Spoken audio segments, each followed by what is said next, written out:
Ṣọlá pé mo mọ̀ pé ń sìn tí Queen Mother ti reply ẹ̀ ń sìn mo mọ̀ pé tí eternity comes ò ní sinmi bẹ́ẹ̀ ni nǹkan tó fẹ́ gọ́gọ́gọ́gọ́ báyìí náà ti fún ẹ̀ ń sìn so mo mọ̀ pé tí Jésù máa fi dé ò ní sinmi bọ́ṣọ orí ọ̀rọ̀ ẹ la máa fi ṣe kíni la máa fi dẹ́ ẹ lẹ́jọ́ as simple as that ó sọ kinní kan ó ní wọ́n sọ fún ẹ pé tó bá fìyàbọ̀ lẹ̀ àbí tó bá bá ṣe àbí tó bá parí ìjà whatever wípé ó máa become poor àbí ó máa kú bọ́ pẹ̀lú làákàyè tó o ní babaláwo àbí anybody àbáfà àbí wòlíì sọ fún ìwọ wípé tó bá fìyàbọ̀ òjò lẹ̀ spiritually ó máa kú láì má fi ilẹ̀ gan ṣó ò ti dòkú ni ń Ṣọlá pé èmi ń bẹ ẹ́ think outside the box ni o ṣe mọ̀ pé kì í ṣe gbogbo nǹkan téèyàn bá sọ fún yàn lèèyàn gbọ́dọ̀ máa gbàgbọ́. Have you ever sat and think about it wípé what if you just ignore somebody even tó o bá fẹ́ bẹ́ẹ̀ ni ẹ ṣe just ignore the person face your own life. If you say you don't like this person, this is what they said you should never do, don't go closer to this person. You ignore a normal human being tó ní gbogbo brain yẹn tí cranial nerve ẹ̀ tó ń function. We ignore somebody that you know is dangerous to you. Even animal we ignore. They will look the other way or move the other way. But according to you, ìgbà yẹn ló wá lọ tẹ́ pẹpẹ tó lọ ta tẹ́ǹtì tó lọ pàtẹ ọjà sọ́dọ̀ Queen Mother tó bá ṣu wàá sọ tó bá so wàá sọ tó bá jẹun wàá sọ. Débi pé ìwọ fún ara ẹ ló tún wá ló ń ra àràbù torí pé o fẹ́ bà tẹni yẹn jẹ́ ṣó ò wà ní ikú ìgbà wo ni má kú ò ní kú báyìí. ń Ṣọlá pé nínú ọ̀rọ̀ tó sọ ni ṣọmọ pé téèyàn bá ti ń rojọ́ jù náà bẹ́ẹ̀ kí ló máa ṣẹlẹ̀ ó máa fẹnu já wáyà ni wàá máa fẹnu kó bá rẹ̀. In fact tó bá jẹ́ pé irú ọ̀rọ̀ yẹn gan tó bá sọ fún ẹ ṣèbó yẹ kó o fi sọ́wọ́ òsì kó má fi jẹun kò tiẹ̀ yẹ kó sí ẹ̀dá alààyè tó yẹ kó mọ̀. Nísìnyí tó ti sọ pé torí tó bá súnmọ́ Ìyábọ̀ Òjó náà máa pa ìgbà wo ló wà ní kú. Jẹ́ kọ́kọ́ sọ kíní kan fún ẹ sórí ọ̀rọ̀ tó sọ mẹ́yẹn wàláhì tàláhì irọ́ ló pa irọ́ ló pa ní eléyìí tí lẹ́yìn ní ìmọ̀ gbogbo èèyàn mọ̀ pé content Ìyábọ̀ ló fi ń jẹun àná ó dẹ̀ ti mọ̀ pé kò ní arrest ẹ̀ content Ìyábọ̀ ló ń fóúnjẹ sórí tébù ìwọ àti Mr. Lati Dọ́dọ̀yọ̀ tí ò bá sí Ìyábọ̀ ni kò sówó monetization torí tó bá yẹ pé òòrò owó gbà ní ìwọ tó jẹ́ pé o láìkí owó jẹ̀mí ẹ̀ lọ wọn ò wá ní sanwó social media wàá wá máa jókòó láàárọ̀ lọ́sàn-án lálẹ́ ní time tó yẹ kó máa fi ṣiṣẹ́ ìwọ ló dẹ̀ máa bú àwọn kan pé wọ́n ṣiṣẹ́ ìwọ ló dẹ̀ máa pàtẹ òbò sórí social media tó máa rojọ́ kiri so tó o bá sanwó social media fún ẹ ṣé o máa jókòó sórí social media ó ti mọ̀ pé Queen Mother ò ní arrest ẹ tó ló sọ pé òun ò ráyè tiẹ̀ pé ọgbà wèrè ló yẹ kó gbé ẹ lọ kọ́dẹ̀ fún ẹ lábẹ́rẹ́ wèrè. Number 2 orí pé social media ń sanwó dáadáa ó tán kámẹ́rà ò tán kámẹ́rà owó máa pé ọ̀gá òtà ó mọ̀ pé tó bá yírọ̀ ọmọ lẹ́sẹ̀ àwọn wèrè tó ń tẹ̀lé ẹ̀yẹn náà àwọn èèyàn ìgbà tán kúkú lọ́pọlọ they will follow anything you say so of course you have a reason to keep going oníwọ̀n tó bá fi Ìyábọ̀ ọ̀lẹ́ o máa broke torí pé wọ́n ti tá ẹ̀ kádàrá tiẹ̀ àti Queen Mother wọ́n ti tá ẹ̀ pọ̀ látòdì ọ̀run. Think about this thing náà Ṣọlá pé ìgbà tó o mọ Queen Mother ṣe bó olówó kó tó wọnú Nollywood kó tiẹ̀ tó mọ Ìyábọ̀ ṣe bó ti lówó tiẹ̀ èèyàn kan wá sọ fún ẹ pé tó bá fi Ìyábọ̀ lọ́rùn lẹ̀ o máa kú o dẹ̀ máa become poor jọ nígbà tó o fi lọ́rùn lẹ̀ ṣó ti kájúrú bísínẹ́sì tó ti fold up mọ́ ẹ lórí èmi kàn I'm just thinking outside the box for you ni o ṣó ti kájúrú business tycoon I have over 20 businesses nísìnyí we can barely count one bẹ́ẹ̀ni we can barely ṣe kí ni count one. Ìyábọ̀ Òjó ni business ẹ̀ ń sìn your full time occupation is Ìyábọ̀ Òjó by day and California by night bí akẹ́lọ́ máa pààyàn ni. Are you not becoming poor by not even leaving her? I'm just thinking outside the box for you ni o. Wípé in case tí wọ́n ò bá rò lọ side yẹn, èmi bẹ́ẹ̀ rò lọ tó bá gbé ọ̀rọ̀ kalẹ̀, ó gbọ́dọ̀ rò lọ pros and cons now, this side or that side, left and right. Wàá rò kí ni advantage, kí ni disadvantage. Ṣé disadvantage nǹkan tó bá sọ fún ẹ yẹn tó bá máa pa ẹ́ lára, tètè yọ kúrò, because as at ọjọ́ ìní tọ́lọ́jọ́ ìní sọ pé kí lè ní mọ́, Ìyábọ̀ Òjó náà ṣì ń gbà fún Nollywood.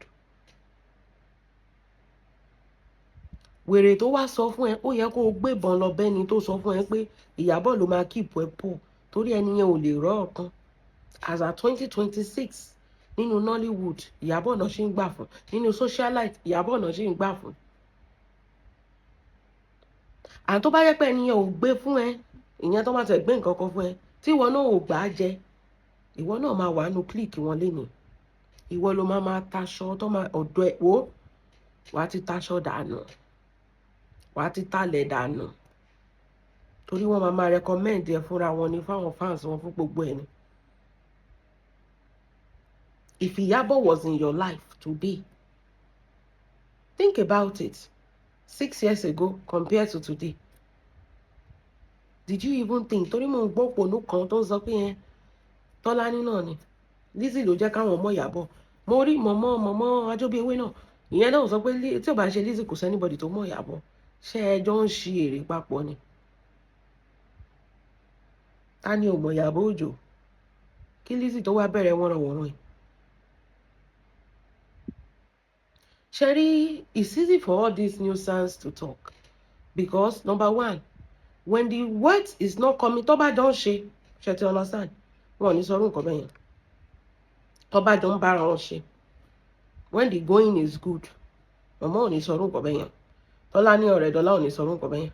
But the moment tó bá ti ní issue, gbogbo wọn máa lọ pinch tent sọ́dọ̀ Lizzy. Ṣé rí pé wọ́n ti wọ wèrè papọ̀ sí?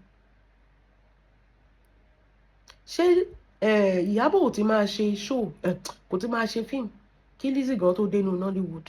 Ayé àwọn ọmọ fi rè. Tí Ìyábọ̀ rí pẹlẹbẹ báyìí, tó gbẹ tí ó ṣe ó báyìí, nígbà àwọn ọmọ fi rè kan náà ti gbé Ìyábọ̀. Ṣé Lizzy ti wọnú Nollywood ní gbogbo ìgbà yẹn? Mo béèrè lọ́wọ́ yín. Ṣé Lizzy ti wọnú Nollywood nígbà ayé àwọn ọmọ fi rè? Ẹni Ìyábọ̀, Lizzy ló jẹ́ kó mọ̀ Ìyábọ̀, kò sí anybody tó mọ̀ Ìyábọ̀, torí pé ń bá Ìyábọ̀ jà lọ́wọ́lọ́wọ́. So you feel like the only thing you can use to tackle her is for you to go and Lizzy, you say something about Lizzy to tackle Ìyábọ̀. It's screaming something is wrong with you just because you're fighting. So Lizzy, èèyàn tó sọ fún ẹ pé tó o bá fi Ìyábọ̀ lẹ̀ o máa pọ̀, ìgbà tó o fi ilẹ̀ gan, ṣó o fìdí rẹmi ni? Ṣé o ti ṣọ́ọ̀bù pa ni? Ṣé business kò láì dìnnà kò collapse ni? Liquidate business yìí ni?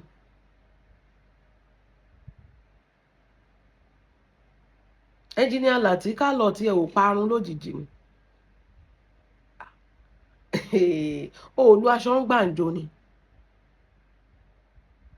Ṣọlá pé o ti ṣọ́ọ̀bù pa within a month l'Abuja ni? Ìgbà tó o fi ilẹ̀ ni?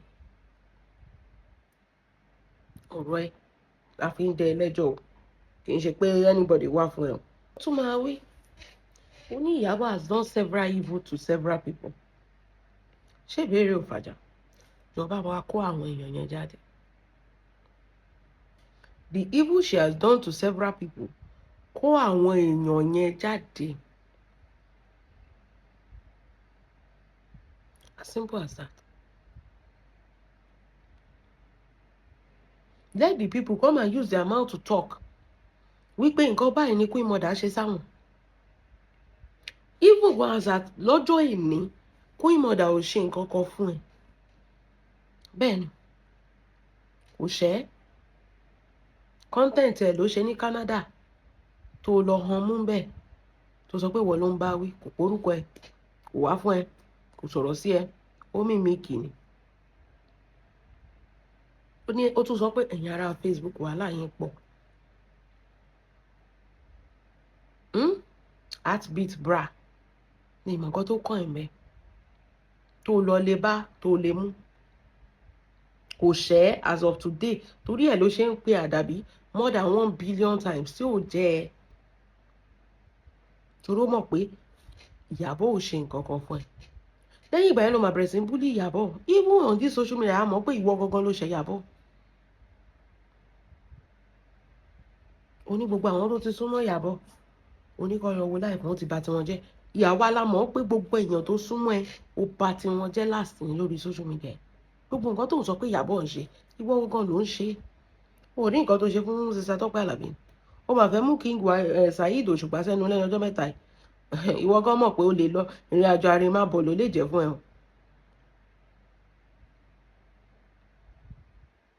Rónkẹ́ Òṣòdì àríjà ta ló ò tí ì ṣe fún un Nollywood tó ò tí ì sọ̀rọ̀ sí tó ò tí ì tójú ẹ̀ mọ́lẹ̀ ìwọ tó ti tójú àwọn tó ṣíwájú ẹ̀ mọ́lẹ̀ ìwọ tó ti tán fún Dayọ̀ Amusa ta ló wà ní indọ́sítírì yẹn tó ò tí ì ṣèkà fún Bíọ́lá Adébáyọ̀ Priscilla tí ò ṣẹ́ tí ò rò ẹ̀ ṣèbé pè ló ń ṣẹ́ fún lójoojúmọ́ àti Festus àti Juma Jukes tí ò tún sọ ọmọ Nàìjíríà ta ló bá wọ́n ṣe tí ò ṣorí burúkú tó sọ pé if people move close to Iyabo people that are moving close to Iyabo they are selling out ṣọlá pé I know you may not see it because inú yàrá ló wà inú ilé ló ti ń gbúrò òòtà láì ṣèyàn tó dẹ́tẹ̀ o lọ sínú ayé kó wo nǹkan táwọn èèyàn ń gbé ṣe so you are confided in a space ìgbà tó kì í ṣe wèrè that is why you don't know wo the adem kékeré yẹn wo party tó true but you don't know that people are actually making it because wọ́n ní èèyàn tó bá sọ pé oko bàbá òun ló tóbi jù torí pé kò tí ì dóko bàbá ẹlòmíì ni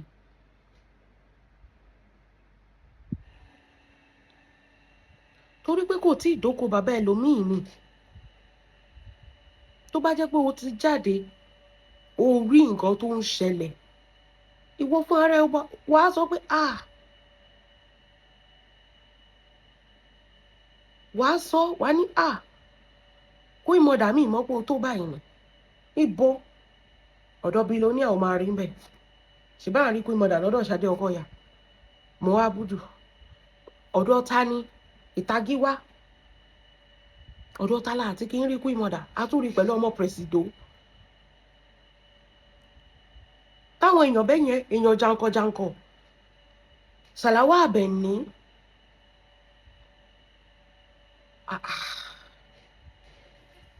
ìwọ́de rèé ta ló ti súnmọ́ ẹ tí ò ṣorí burúkú ta ló ti súnmọ́ ẹ táyé ẹ ò bàjẹ́ Ṣọlá pé ṣe bá ń sọ we are seeing it now nǹkan tó ń ṣẹlẹ̀ nínú láìpẹ́ ló ń project sínú láìpẹ́ lòmíì tí ò dẹ̀ ṣeé ṣe ìwọ ló máa carry cross ẹ you are going to carry your cross oní ìwà àti queen mother you can never be friends anymore oní everyday ló máa expose ẹ so o paṣẹ tó wálé ayé wá ṣe o pátì ayé aláyé ló fẹ́ lọ máa ganu sí Ṣọlá pé o paṣẹ tó wálé ayé wá ṣe iṣẹ́ tó yẹ kó o ṣe o pátì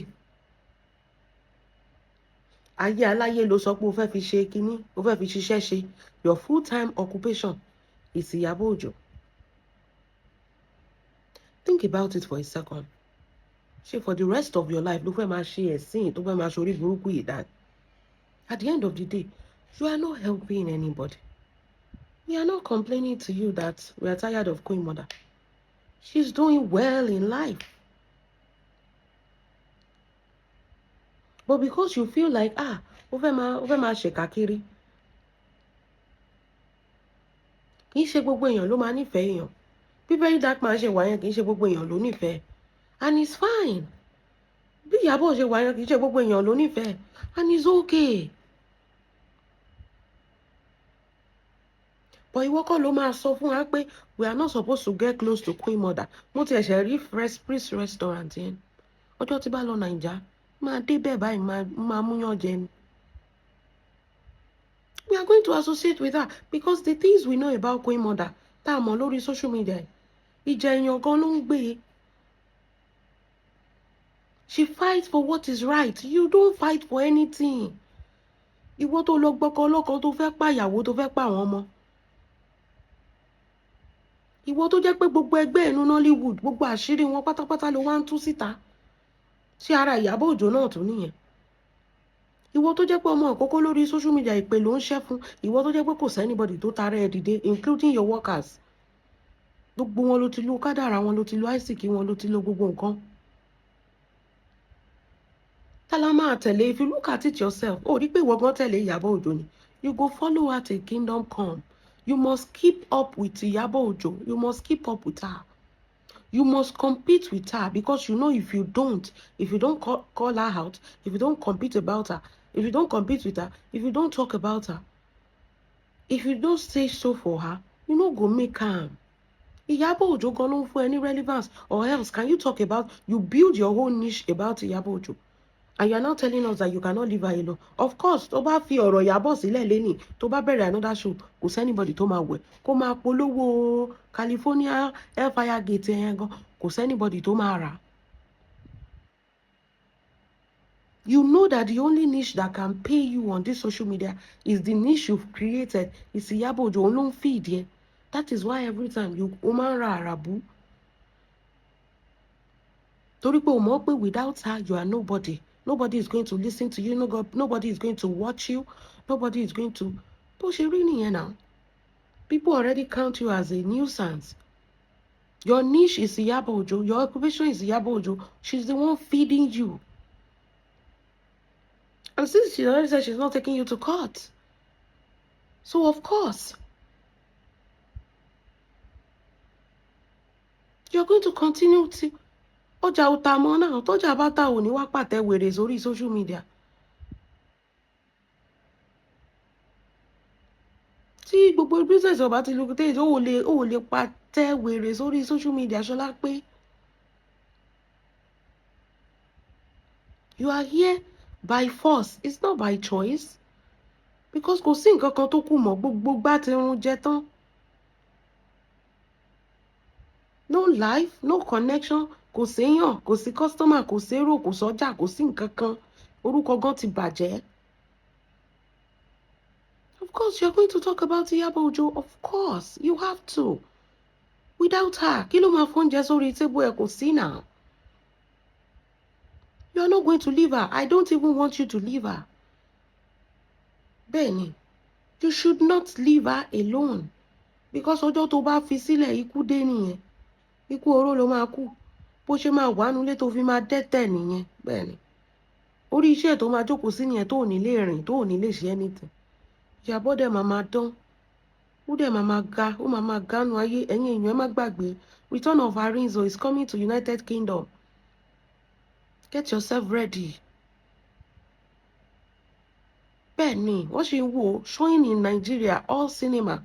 Coming to UK, coming to Tanzania, coming to Canada, America. Àwa ò tiẹ̀ lè dúró mọ́. Sórí eléyìí, iṣẹ́ t'Ọlọ́run bá ti parí ni. Ó lè bàjẹ́.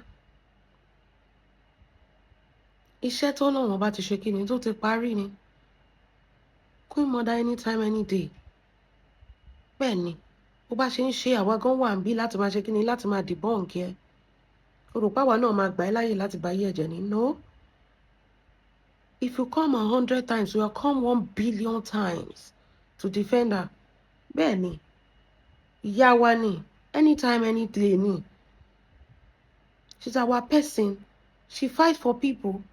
She fights for vulnerable people. Kò kí ń bá yéèyàn jẹ́ bíi tiẹ̀, kò kí ń gbọ́mọ ṣépè bíi tiẹ̀. Kì í ṣe tara ẹnìkan ló mọ̀ náà. She involved people. See the return of Arinzo. Look at Alabike from nowhere. She picked her, she put her there. She has given her opportunity for the rest of her life. Wumi, she picked her, she put her there. She has given her opportunity for the rest of her life. You don't give people opportunity. Tó bá ṣe fíìmù ìwọ nìkan ló ṣàfẹ́ ṣe kinní ń bẹ̀ náà.